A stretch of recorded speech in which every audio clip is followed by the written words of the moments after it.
নীল চিরকুট পর্ব ৩-৪ লেখনীতে নওশীন আহমেদ রোদেলা। গল্প পাঠে আমি অরোরা ইসলাম। এই যে গত পর্বে নম্রতা অনেক ভেবেচিন্তে লিখলো, সেখান থেকে শুরু হচ্ছে। না, আপাতত বহিষ্কার করা হচ্ছে না, তবে আপনার এই ভয়াবহ অপরাধের জন্য আপনাকে ভয়ানক একটা শাস্তি দেওয়া হচ্ছে, তুমিময় শাস্তি। এই শাস্তিতে আপনিটা আপনি নিষিদ্ধ নগরী শব্দ। পত্রমিতাকে কেউ কখনো আপনিটা আপনি বলে সম্বোধন করেছে শুনেছেন কখনো? আচ্ছা, আপনাকে কি বন্ধু বলে সম্বোধন করা যায়?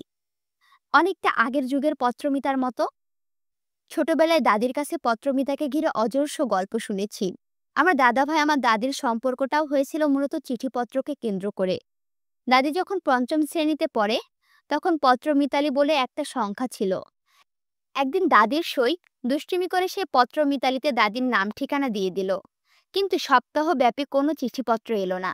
সেখান থেকে চিঠি না এলেও চিঠি এলো অন্য একটা ঠিকানা থেকে। দাদুর ভাষ্য মতে সেটা ছিল দাদাভাই কর্তৃক ভুল ঠিকানায় চিঠি। ভুল চিঠিতে কিন্তু কোনো রোমান্টিসিজম ছিল না। চিঠিটা ছিল দাদাভাইয়ের দুঃসম্পর্কের আত্মীয় মারা যাওয়ার দুঃসংবাদ বহনকারী দুঃখী দুঃখী চিঠি। আমার দাদি ছিল অল্প বয়স্কা আবেগী মেয়ে। দাদাভাইয়ের দুঃখে সে এমনই ব্যথিত হলো যে দাদাভাইয়ের ঠিকানায় আবেগমাখা সান্ত্বনাপত্র পাঠিয়ে দিল। তারপরে শুরু হলো চিঠি চালান ভালোবাসা। প্রায় ১ বছর পর দাদাভাই ঢাকা থেকে রাজশাহী দাদুর বাড়িতে বিয়ের প্রস্তাব পাঠালেন। সেই বিয়েতে ওকালতি করার জন্য নাকি ঘটককে বিস্তর টাকা খাইয়েছিলেন দাদাভাই। আপনি ভাবতে পারছেন, সেই এত বছর আগে চুপি চুপি প্রেম করে বিয়ে করে ফেললেন তারা। কেউ সেই প্রেমের খবর জানলো না, বুঝলো না। ব্যাপারটা মজার না? আমি রং নাম্বারে প্রেমের গল্প শুনেছি, কিন্তু এভাবে চিঠি প্রেমের গল্প একদমই নতুন। আচ্ছা, ওদের প্রেমটাকে কি নাম দেওয়া যায় বলুন তো? রং নাম্বারের সাথে মিলিয়ে রং লেটার। বিশেষ দ্রষ্টব্য, আপনি কিন্তু এবারও ইতিতে কিছু লেখেননি। এবার আমি আপনাকে কি বলে সম্বোধন করি বলুন তো? ইতি, শ্যামলতা। চিঠিটা লিখে বার কয়েক চোখ বুলালো নম্রতা। তারপর কম্পিত হৃদয়ে চিঠিটা রেখে দিল নির্দিষ্ট বইয়ের মলাটের নিচে। বাকিটা সময় সে অপরিচিত সে এর থেকে পাওয়া দুটো লাইনে চিঠিটা হাতে নিয়ে থ মেরে বসে রইল। নোটবুক আর অ্যাসাইনমেন্টের পাতাগুলো ফ্যানের কৃত্রিম বাতাসে চঞ্চল হয়ে উঠল। নম্রতার খুশির জোয়ার যেন আজ তাদের মাঝে প্রাণ দিল। বাতাসের ঝাপটায় উলটপালট হতে লাগলো পৃষ্ঠার পর পৃষ্ঠা। আনমনা নম্রতার কাছে বইয়ের পাতার উড়ো উড়ো শব্দটাকে হঠাৎই ভীষণ মাদকীয় বলে বোধ লাগলো। সেই সাথে মাথায় উকি দিতে লাগলো অদ্ভুত এক প্রশ্ন। আচ্ছা, পত্রমিতা সে নামক লোকটা যদি টাক পড়া বৃদ্ধ কোনো লোক হয়, তবে? বা রাস্তার কোনো ছাইপাশ বেয়াদব ছেলে? মস্তিষ্কের করা যুক্তিসঙ্গত প্রশ্নটা মনের কাছে খুব একটা পাত্তা পেল না। সে অপরিচিত মানুষটি যেমনই হোক না, সে যে ব্যক্তিত্ব সম্পন্ন একজন মানুষ তা বেশ বুঝতে পেরেছে নম্রতা। লাইনের ভাঁজে ভাঁজে ফুটে উঠেছে লোকটির প্রগাঢ় ব্যক্তিত্ব। এটা কি শুধুই নম্রতার ভ্রান্ত ধারণা? হলে হোক, এই ভ্রান্ত ধারণাতে কোনো সমস্যা নেই। মানুষের ছোট্ট জীবনটিতে কিছু কিছু ভ্রান্ত ধারণা থাকলে ক্ষতি নেই। ভ্রান্ত ধারণাকে বুকে আগলে ধরে খানিকটা খুশি আর খানিকটা স্বপ্ন দেখতেও ক্ষতি নেই। পত্র প্রণয়ের তৃতীয় চিঠিতে এবার ২ সপ্তাহের মাথাতেও হাতে পেল না নম্রতা। প্রতিদিন কলেজ শেষে গ্রন্থাগারের পরিচিত বইটিতে ডুব দিয়ে ব্যর্থ হয়েও খুব একটা মন খারাপ হলো না নম্রতার, বরং তার উচ্ছল প্রাণে জোয়ার এলো। ফুলে ফেপে উঠে হাসি তামাশাই জীবন। অবসরে চিঠির জবাবে অপরিচিত ব্যক্তিটি কি কি লিখতে পারে সেই ভাবনায় আকণ্ঠ ডুবে রইল। সবাইকে অবাক করে দিয়ে কলেজের সাংস্কৃতিক অনুষ্ঠানে চমৎকার একটি রবীন্দ্রসঙ্গীতও গেয়ে ফেলল নম্রতা। বিস্ময়করভাবে পুরস্কার হিসেবে শীর্ষবিন্দু মুখোপাধ্যায় দূরবীন বইটি হাতে পেয়ে গেল। আহ, সেই দিন নম্রতার কি আনন্দ! অল্পতে খুশি হয়ে যাওয়া নম্রতা সেদিন বান্ধবীদের পেছনে বিস্তর টাকা উড়ালো। ১ মাসের হাত খরচ আর জমানো টাকাগুলো শেষ করে মনের সুখে গান ধরল। তুমি একটু কেবল বসতে দিও কাছে, আমায় শুধু ক্ষণিক তরে। আজই হাতে আমার যা কিছু কাজ আছে, আমি সাঙ্গ করব পরে। না চাইলে তোমার মুখপানে, হৃদয় আমার বিরাম নাহি জানে। কাজের মাঝে ঘুরে বেড়াই যত, ফিরে কুলহারা সাগরে। এই গানটা সেই দিন ওই টাইমে টেবিলহীন অপরিচিত ব্যক্তিকে ভেবে গিয়েছিল নম্রতা। নীরার ভাষায়, সেই গানের মতো আবেগময় গান নাকি পৃথিবীতে দ্বিতীয়জন গাইতে পারে না। কথাটা শুনে প্রচুর হেসেছিল নম্রতা। তার দম ফাটা প্রাণ খোলা হাসির মাঝেও সেই লোকটির ভাবনায় উকি দিয়ে গেল মাথায়। পত্র প্রণয়ের তৃতীয় চিঠিটা এলো ঠিক ১৬ দিনের মাথায়। এবারও সম্বোধনহীন গুটি গুটি অক্ষরে লেখা চিঠি, কিন্তু এবার আর সাদা নয়, গাঢ় নীল রঙা পাতার মাঝ বরাবর 2 থেকে 3 লাইনের ছোট্ট একটা চিঠি। নম্রতা ভেবে পায় না এই লোক এত ছোট চিঠি লিখে কিভাবে। এর মাথায় কি এত এত কথা কিলবিল করে না? এই লোকটা কি স্বল্পভাষী? হুম, নম্রতা তো তাকে কথা বলতে দেখেনি, শুধু লিখতে দেখেছে। তাই লোকটাকে স্বল্পভাষী বলা যায় না, লেখার সাথে মিলিয়ে স্বল্পলেখ্য বলা যায়। নম্রতা আবারও চিঠির ওপর ঝুঁকে পড়ল, 2 হাত মুষ্টিবদ্ধ করে গালের সাথে চেপে ধরে সুখী সুখী দৃষ্টিতে তাকালো। খোলা চুলগুলো ফ্যানের বাতাসে উড়ে এসে আশ্রয় পড়তে লাগলো চিঠিতে। 2-3 লাইনের চিঠিটা আনমনা হয়ে পড়তে লাগলো নম্রতা। রং লেটার লাভ স্টোরি, বাহ, ইন্টারেস্টিং তো। কিছু কিছু সম্পর্ক সম্বোধনহীন হলে মন্দ হয় না শ্যামলতা। আপনার কাছে আমার সম্পর্কটা না হয় সম্বোধনহীন হোক, আর হ্যাঁ, আপনার দেওয়া শাস্তিটা আমি মাথা পেতে নিলাম। কোনো একদিন প্রয়োজন হলে সেই শাস্তির সত্যিকার প্রতিফলন ঘটাবো। তুমিময় শাস্তির আগে চিঠিগুলো একবার আপনিময় হোক। এটুকু পড়ে খুশিতে ঝুমঝুম করে উঠল নম্রতা। ছোট্ট একটু লেখাতে এত আকর্ষণ কি করে ঢেলে দেয় এই লোক? লোকটির কাছে কি চিঠি মাদক ধরনের কিছু আছে? নম্রতা প্রতিলম্বিত শ্বাস ছাড়ে। এই পত্র প্রণয়নের স্বল্পলেখ্য মানুষটি যে মনে করে সাদার বদলে নীল কাগজে চিঠি লিখেছে, তাতে নম্রতার খুশি যেন আর ধরে না। তার মানে লোকটিও সময় করে তার মতো চিঠিগুলোর কথা ভাবছে। ইস, বেঁচে থাকা এত আনন্দের কেন? অপেক্ষাগুলো এত মিষ্টি কেন? আনন্দিত নম্রতা এবার খুশি মনে চিঠি লেখায় মন দিল। নীল কাগজের মসৃণ জমিনে কিশোরী আবেগের ঘরটা যেন উল্টে দিল। 1-2 শব্দ করে লিখে ফেলল দীর্ঘ একটা চিঠি। সম্বোধনহীন চিঠি। বাহ রে, সম্বোধনহীন চিঠি লিখলে কিভাবে বুঝবো আপনার আমার সম্পর্কটা ঠিক কেমন? আমরা কি বন্ধু, নাকি জীবনপথে হঠাৎ দেখা হয়ে যাওয়া 2জন আগন্তুক মাত্র? আচ্ছা, আপনি কখনো জ্যোৎস্নার আলোয় স্নান করেছেন? আমি ছোটবেলায় একটা উপন্যাস পড়েছিলাম। খুবই অদ্ভুত এক ছেলে জ্যোৎস্না রাতে ছাদের পাটাতনে লম্বালম্বি হয়ে শুয়ে থাকতো, জ্যোৎস্না বিলাস করত। তার সারা শরীরময় জ্যোৎস্নার মিষ্টি আলো ঝলমল করত। একদম সিনেমার জ্যোৎস্নার মতো নীল দেখাতো তার গোটা শরীর। মাঝরাতে ঠান্ডা শান্ত ঝিরিঝিরি বাতাসে কেঁপে উঠত ছেলেটার উস্কো খুস্কো চুল। আমারও খুব ইচ্ছে জ্যোৎস্না স্নান করার, কিন্তু আম্মুর জন্য হচ্ছে না। মেয়েদের তো একা একা ছাদে থাকা বারণ, তাই। আচ্ছা, আপনারও কি রাতে ছাদে ওঠা বারণ? যদি বারণ না হয়, তাহলে একদিন গভীর রাতে জ্যোৎস্না স্নান করবেন। তারপর সেই পঙ্খানুপঙ্খ অনুভূতিগুলো আমায় জানাবেন। কি, জানাবেন তো? আমি অবশ্য জ্যোৎস্না স্নান করব, কিন্তু সে তো অনেক দেরি। জ্যোৎস্নাবিলাস সবসময় একা একা করতে হয়, তবে পাশে যদি প্রিয়তম কেউ থাকতে চায়, তাহলে অবশ্য 2জনই থাকার নিয়ম আছে। কথায় আছে না, everything is fair in love and war. কিন্তু 2-এর অধিক থাকলে কিছুতেই জ্যোৎস্নাবিলাস হয় না। সেটা ইংরেজি কম্পোজিশন দি মুনলাইট হয়ে যায়। আমি তো ছাদে একা যেতে ভয় পাই, তাই বরের জন্য অপেক্ষা করছি। বিয়ের পর বরের সাথে জ্যোৎস্না স্নান করব। সুন্দর টলমলে জ্যোৎস্না থাকবে সেই দিন। বিশাল আকাশটাতে থালার মতো হলদেটে একটা চাঁদ থাকবে। আমার গায়ে থাকবে সাদা পাতলা এক শাড়ি, হাত ভরা লাল চুড়ি, আর চোখ ভরা মায়াবী ঘন কাজল। তাদের এক পাশে একটি বেলি ফুলের গাছ লাগাবো, সেখানে 2-একটা ঝরা বেলি ফুল ঝলমল করে উঠবে। আমি খোলা লম্বা চুলগুলো ছাদের পাটাতনে ছড়িয়ে দিয়ে আকাশ দেখব। ঝিরিঝিরি বাতাসে আমার চুলগুলো উড়বে। বাতাসটা ভরে যাবে বেলি ফুলের অদ্ভুত সুন্দর ঘ্রাণে। আর পাশে শুয়ে থাকা প্রিয়তম হাতে হাত রেখে আবেগ ভরা কণ্ঠে ফিসফিসিয়ে বলবে, শুনছো জ্যোৎস্না রানী, আমি তোমাকে মায়াবী জ্যোৎস্নার মতো ভালোবাসি। আহা, স্বপ্নটা কত সুন্দর। বিশেষ দ্রষ্টব্য, আপনি কি ভূতে ভয় পান? ভয় বাতিক থাকলে আমায় জানাতে পারেন। আমি দারুণ সব সূরা জানি, ওগুলো শুনলে ভূত দৌড়ে পালাবে। ইতি শ্যামলতা। চিঠিটা লিখে জোরে শ্বাস টানল নম্রতা।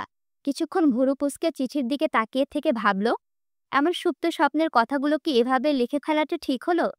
লোকটা আমায় কি ভাববে? পর মুহূর্তে অস্বস্তিটা উবে গেল নম্রতার। মনে পড়ে গেল চিরচিরন্তন বাক্য, একদম অপরিচিত মানুষ ছাড়া মনের সুপ্ত কথা প্রকাশ করায় আরাম নেই। পরিচিত মানুষ থেকে অনুভূতি নিয়ে কাটাছেঁড়ার আঘাত পাওয়ার ভয় নেই। তারা শুধু শোনে, ভাবে, তারপর ভুলে যায়। তার পত্রমিতার সেও তো অপরিচিত কেউই, ভীষণ অপরিচিত সে। তার কাছে অনুভূতি প্রকাশে ভয় নেই। একটুও না। সন্ধ্যার আজান পড়েছে। দূরে কোথাও সুকরুণ সুরে সৃষ্টিকর্তার গুণব্যঞ্জন পড়ছেন স্রষ্টার প্রেমে কাতর মুয়াজ্জেম। কণ্ঠে তার মোলায়েম বিষণ্ণতা। রোকায়া হলে নম্রতার জন্য নির্দিষ্ট ঘরটি সাফেদ পর্দাটা হালকা মৃদু কাঁপছে। ঘরের ভেতর থাকা আলোটা টিমটিম করে জ্বলছে। জানালায় ভর করেছে একঝাঁক ফ্যাকাশে অন্ধকার। নম্রতা সেই বিকেল থেকে দেওয়ালে ঠেস দিয়ে বসে আছে, হাতে পুরনো জীর্ণ ডায়েরিটি। চোখ দুটো বোজা, ফ্যানের বাতাসে শুষ্ক চুলগুলো উড়ছে। চোখ বুজে রাখা নম্রতাকে দেখাচ্ছে গ্রিক দেবীদের মতো প্রসন্ন, নির্ভুল সুন্দর। ঠোঁটের কোণে তৃপ্তির হাসি। নীরা দীর্ঘশ্বাস ফেলে বিছানার পাশে এসে দাঁড়ালো। প্রথমে মৃদু স্বরে, তারপর গলার স্বর খানিকটা চড়া করে নম্রতাকে ডাকলো। এই নমু, ঘুমাচ্ছিস নাকি? আজান পড়েছে। বসে বসে কেউ ঘুমায়? নম্রতা চোখ মেলে তাকিয়ে স্বচ্ছ হাসল। কেমন সুখী সুখী দেখালো তার চোখ মুখ। নীরা সন্ধিহান কণ্ঠে বলল, ঠিক আছিস? নম্রতা জোরালো শ্বাস ফেলে বলল, অবশ্যই। মন ভালো? নম্রতা ভুরু বাঁকিয়ে প্রশ্ন করল, খারাপ থাকার কথা ছিল নাকি? নীরা উত্তর দিল না। এত বছরের অভিজ্ঞতা অনুযায়ী এখনই নম্রতার মন ভালো হয়ে যাওয়া উচিত কথা নয়। নীরা সন্ধিহান কণ্ঠে বলল, টিএসসিতে যাবি? অন্তু, রঞ্জন, ছোয়া, নাদিম সবাই আসছে টিএসসিতে। ব্যাপক আড্ডা হবে। চল না যাই? নীরা অবাক চোখে তাকাই। দেওয়ালে টানানো ঘড়িটির দিকে চোখ বুলিয়ে নিয়ে বলল, পাগল, সন্ধ্যা হয়ে গিয়েছে। অলমোস্ট 7টা বাজে। এখন গেলে ফিরবি কখন? হল সুপার ধরে পেদাবে। নীরা ডোন্ট কেয়ার ভাব নিয়ে বিছানায় বসল। কুটিল হাসি দিয়ে বলল, আরে ধুর, ওই মহিলাকে আমি ম্যানেজ করে নেব। তবুও ঢুকতে না দিলে আজ রাতটা সোয়াদের বাসায় থাকবো। সমস্যা কই? নম্রতা ক্লান্ত কণ্ঠে বলল, এত কাহিনী করার কি দরকার দোস্ত? কোথাও যেতে ইচ্ছে করছে না। পর মুহূর্তে উৎসাহ নিয়ে বলল, তুই কি জানিস, আজকের দিনে ওর থেকে চতুর্থ চিঠিটা পেয়েছিলাম আমি। নীরা হতাশ চোখে তাকালো। নম্রতার হাত টেনে ধরে বলল, অলরেডি 3বার শুনে ফেলেছি বইন। আর না, প্লিজ, সবাই অপেক্ষা করছে, চল তো। নম্রতা উঠে দাঁড়ালো। বাসায় পরে থাকা প্লাজোর ওপর স্কার্ট পরে টপস বদলে নিল। চুলগুলো উঁচুতে খোপা করে চোখে মুখে পানি ছিটালো। গলায় স্কার্ফ পেঁচিয়ে ব্যাগ হাতে নিতে নিতে বলল, বড্ড জ্বালাস তুই, চল। নীরা ঠোঁটে লিপস্টিক লাগাচ্ছিল। নম্রতাকে ডায়েরিটা ব্যাগে পুরতে দেখে বিরক্ত কণ্ঠে বলল, সব জায়গায় এই ডায়েরি না নিলে চলে না তোর? মানুষ জামাইরেও এমনি চিপকায়া ধইরা রাখে না। আর এটা রেডি হওয়া হইল? একটু সাজগোজ কর।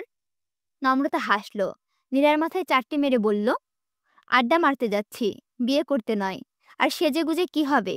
যার জন্য সাজবো সেই তো হাওয়া। একবার খালি পাই, আমার সাজের ধরন দেখতে দেখতে মরে যাবে শালা। নম্রতার মাথায় চাটি দেওয়া লিপস্টিক লেপটে গালে গিয়ে লাগলো নীরার। নীরা লিপস্টিক হাতে কিছুক্ষণ ক্ষুধার্ত বাঘিনীর মতো বসে রইল। দাঁত কিরমির করে বলল, আল্লাহর ওয়াস্তে তোর সেই পত্র মানবকে যদি একবার খুঁজে পাই, কসম আমি নিজেই খুন করব তারে। ব্যাটার যন্ত্রণায় জীবনটা তেনা তেনা হয়ে গেল। কত কষ্টে মেকআপ করছিলাম, তোর কোনো ধারণা আছে? নম্রতা খিলখিল করে হেসে উঠল। ঘর থেকে বেরোতে বেরোতে বলল, তুই না সাজলেও অন্তু তোর দিকে হা করে তাকিয়ে থাকবে, আয় জলদি। নম্রতার কথাটা কানে যেতেই লজ্জায় লাল হয়ে গেল নীরা। পর মুহূর্তে তীব্র অস্বস্তি নিয়ে বেরিয়ে গেল। সংকুচিত মনে একটা কথাই ভাবতে লাগলো, এই একটা নাম শুনেই এত লজ্জা কেন পায় সে? অন্তত আলাদা কেউ নয়, রঞ্জন আর নাদিমের মতোই খুব কাছের একজন বন্ধু। তবে রাত বেশি নয়, মাত্রই সন্ধ্যা নেমেছে আকাশে। কোলাহলে পরিপূর্ণ টিএসসিতে দুটো বেঞ্চ দখল করে বসে আছে অন্তু, রঞ্জন, নাদিম আর নম্রতা। সবার হাতে গরম সামুচার প্লেট, ভাবসা গরমেও পাশে রাখা ধোয়া ওঠা গরম চা। রঞ্জন সমুচায় কামড় দিয়ে গান ধরল, তোমার ঘরে বসত করে কয়জনা মন জানো না, তোমার ঘরে বসত করে কয়জনা। নাদিম গিটারের টুনটান শব্দ তুলে মুখ কুচকালো। শার্টের কলার ঝেড়ে বলল, শালার গরমের জ্বালায় বাঁচি না বাল, শরীর জ্বলা যাইতেছে। সোয়া কপাল কুচকে বলল, ভাষা ঠিক কর, এসব থার্ড ক্লাস শব্দ আমার সামনে বলবি না। সোয়ার কথায় আকাশ ভেঙে পড়ল নাদিম।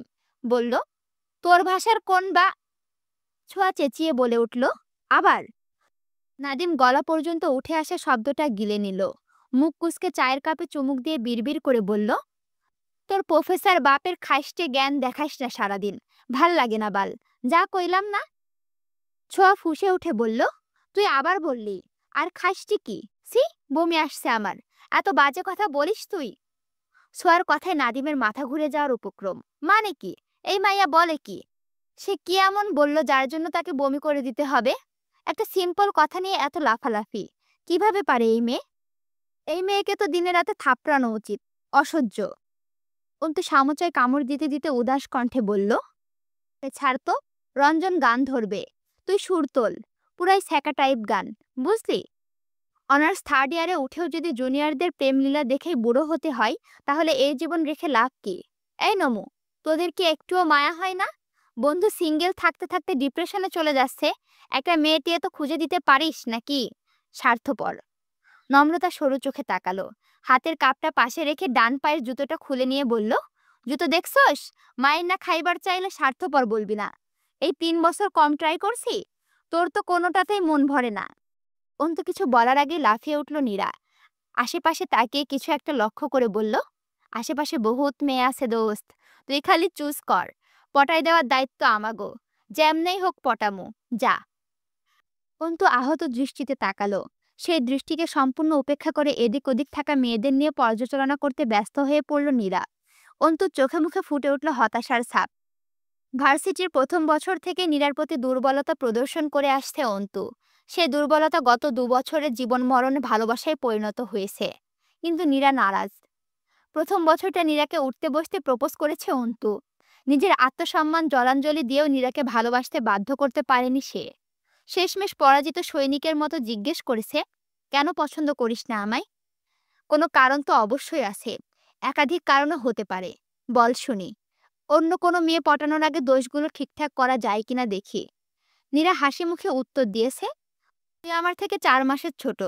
কথাটা শুনে হতবম্ব চোখে তাকিয়েছিল অন্তু। নীরা কি তার সাথে মজা করছে? এমন একটা লেম কারণে বারবার তাকে রিজেক্ট করা হচ্ছে, বিশ্বাস হয় না অন্তুর। নম্রতার গানের সুরে ঘোর কাটল অন্তুর।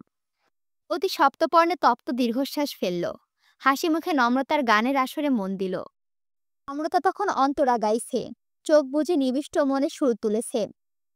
আমার একলা আকাশ থমকে গেছে রাতের স্রোতে ভেসে, শুধু তোমায় ভালোবেসে।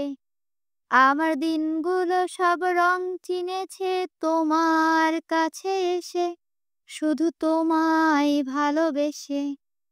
তুমি চোখ মেললেই ফুল ফুটেছে আমার ছাদে এসে, ভোরের শিশির খুব ছুঁয়ে যায় তোমায় ভালোবেসে।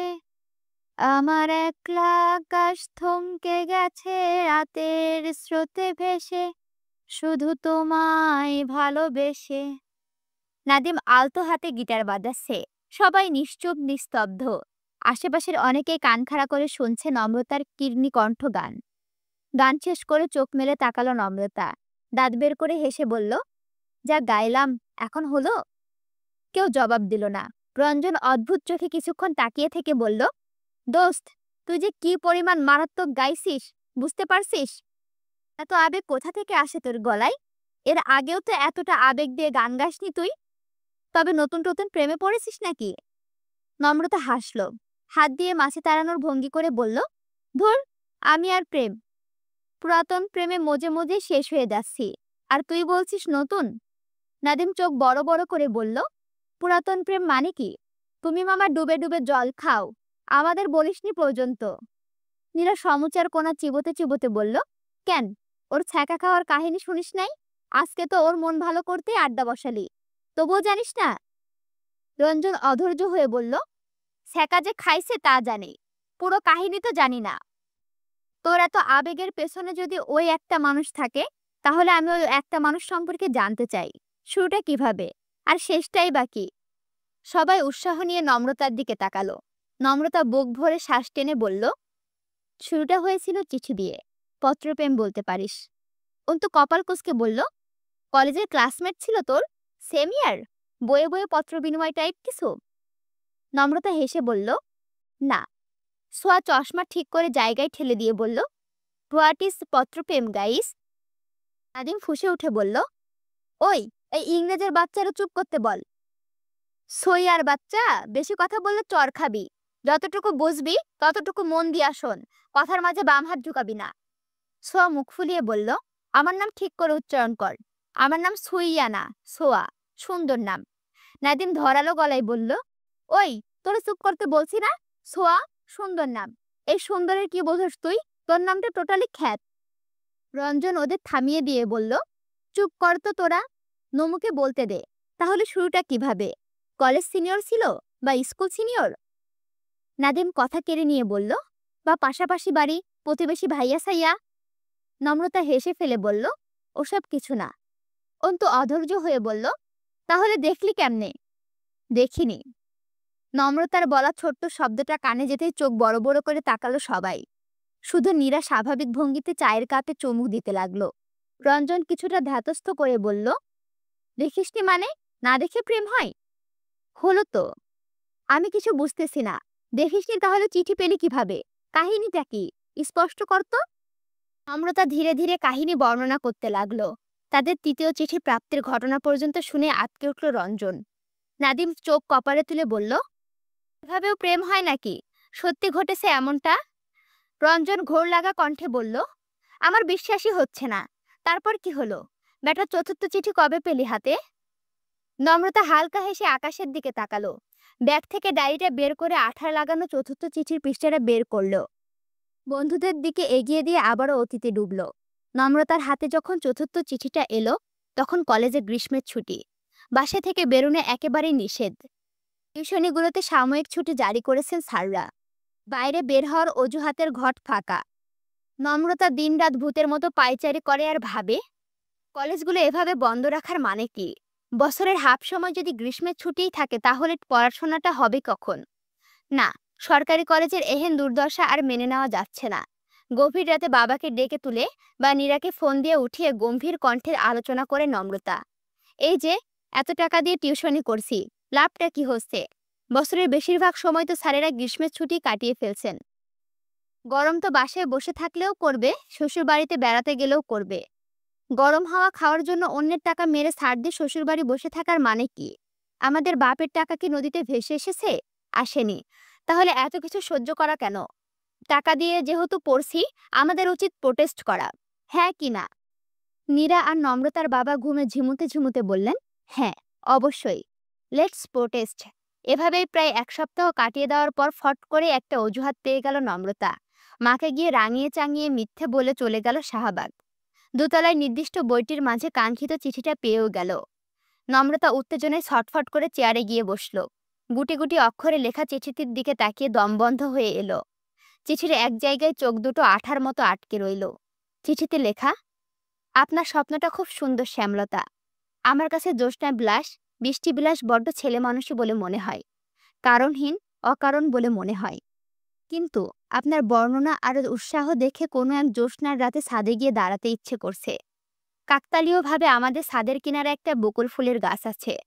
বকুলের সাথে আরও একটা ফুল গাছ আছে। সবই আমার ছোট বোন নিদ্রার লাগানো। বিস্ময়কর ব্যাপার হলো সেই ফুলের ঘ্রাণ আমার ঘর পর্যন্ত এলেও কখনো খেয়াল করা হয়নি। আপনার চিঠি পড়ার পর খেয়াল করলাম। আর সম্বোধনের কথা বলেছিলেন, সম্বোধন কি কখনো সম্পর্কের নাম হয় শ্যামলতা? আমার তো মনে হয় না। মানুষ মাত্রই তো আগন্তুক। জীবনপথে প্রত্যেকেই ক্লান্ত, অপরিচিত পথিক। তুমি আমিও এর ব্যতিক্রম নয়। বিশেষ দ্রষ্টব্য। আমি ভূতে ভয় করি না। যে জিনিসের অস্তিত্ব নেই তাতে ভয় কিসের? আর আপনি অত সূরা জানলে রাতে ছাদে আপনারে বা অত ভয় কিসের ম্যাডাম? নম্রতা চিঠিটা বেশ কয়েকবার পড়ল। তার লেখা তুমি শব্দটা বুকে জুড়ে খুশির জোয়ার বয়ে গেল। কেন জানি ওই তুমি শব্দটুকু নম্রতার ভীষণ ভালো লাগতে লাগলো। নম্রতার খুশি অবশ্য বেশিক্ষণ টিকল না। নম্রতার বলা মিথ্যা নিয়ে বাড়িতে বিরাট দুর্দশা লেগে গেল। নম্রতা মাকে চুপিসারে বলেছিল, নীরাকে দেখতে এসেছে মা। আমি ওর বেস্ট ফ্রেন্ড হয়েও যদি না যাই তাহলে ব্যাপারটা কেমন দেখা যায় না? নম্রতার মা উৎসাহ নিয়ে জিজ্ঞেস করেছিলেন, ছেলে কি করে? নম্রতা ফট করেই বলে ফেলেছিল, এই তো জেলা জাজ। নম্রতার বলা এই কথাটা যেন কাল হলো। নম্রতার মায়ের মাথায় আকাশ ভেঙে পড়ল। নীরার বিয়ে ঠিক হয়ে যাচ্ছে জেলা জাজের সাথে। এত বড় খবর কি চুপিসারে রাখা যায়? নম্রতা বেরিয়ে যেতেই পাশের বিল্ডিংয়ে থাকা নীরার খালার কাছে কথা চালান করলেন নম্রতার মা। ভীষণ বিনয়ী আর আনন্দিত কণ্ঠে জিজ্ঞেস করলেন, আপা, নীরার নাকি জেলা জাজের সাথে বিয়ে ঠিক হয়ে যাচ্ছে? মাশাল্লাহ, শুনে ভীষণ ভালো লেগেছে। নম্রতার মায়ের কথায় নীরার খালার মাথাতেও আকাশ ভেঙে পড়ল। কিছুক্ষণের মধ্যেই তিলের মতো ছোট্ট ঘটনাটা তালের মতো বৃহৎ আকার ধারণ করল। নীরা আর নীরার মা ঘটনা শুনে হতভম্ব চোখ মুখে বসে রইলেন। নম্রতার মিথ্যাটা খুব ভয়ঙ্করভাবে ধরা পড়ে গেল। এতটুকু শুনে হুহা করে হেসে উঠল নম্রতার বন্ধুরা। রঞ্জন বলল, তুই তো সেই রকমের বলদ ছিলি ছোটবেলায়। তারপর কি হয়েছিল? কেমন বাস খেয়েছিলি? চিঠি প্রেমের কাহিনী ফাঁস হয়ে গিয়েছিল নাকি তখন?